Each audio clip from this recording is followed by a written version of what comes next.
Hey guys, welcome to Get Good, the series dedicated to helping you become a better Halo player. For the first episode, we are going to keep it super basic, so if you're already an average player, you'll probably already know most, if not all of this.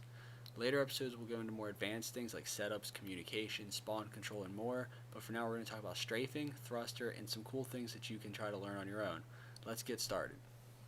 Let's start with basic strafe and add complexity as we go. To start, just walk left and right repeatedly. Two things you can add to this.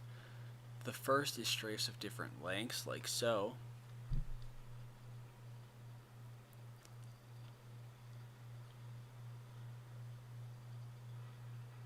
The second one is crouching, shown here.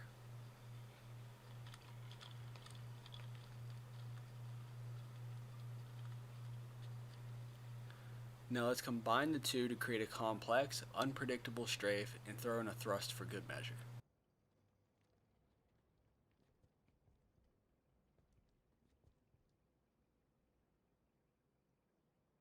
The one thing that you should never ever do while strafing is perform a jump whenever you don't have a thruster. All it does is make you go in a very easily predictable arch, and they're just going to give you a crispy 5 shot and you're going to be put on their respawn screen.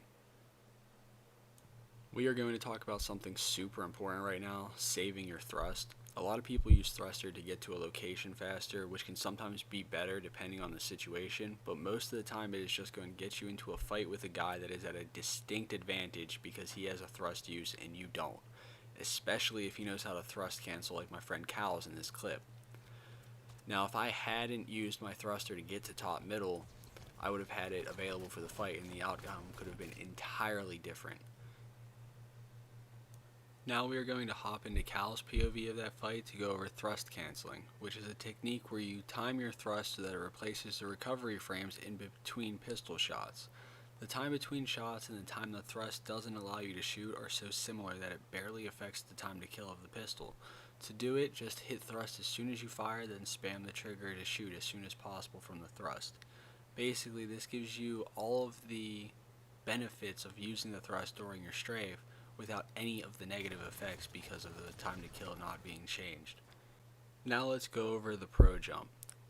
Now in order to do this, all you have to do is on your way up during your jump, simply activate your stabilizers and it will carry you slightly higher, allowing you to clamber onto higher, unreachable ledges. As you can see here, you can't actually reach this ledge with a normal jump, but if you stabilize on the way up, you'll actually be able to clamber to the top. The last thing we're going to show is the instant power up, which allows you to shave off the delay between picking up the power up and it actually activating.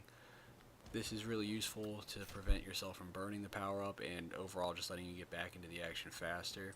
I'll show it side by side at the end so you can actually see how much faster it is. Hey guys, I hope this video was helpful. If not, like I said, just stay tuned for future episodes because we'll be going over more advanced things like communication setups and more. Make sure you guys like, subscribe, and comment, especially with things that you would like to see on the show because that's really what it's for, is to help you guys get better. I'm going to try to be releasing at least one of these a week, hopefully more. It really all depends on my work schedule. But expect the next one out by this weekend, I'd say. Hopefully it's going to go into spawn control or communication. I haven't really decided which yet. But either way, this has been Oak from the Halo Lab, and I'll see you next time.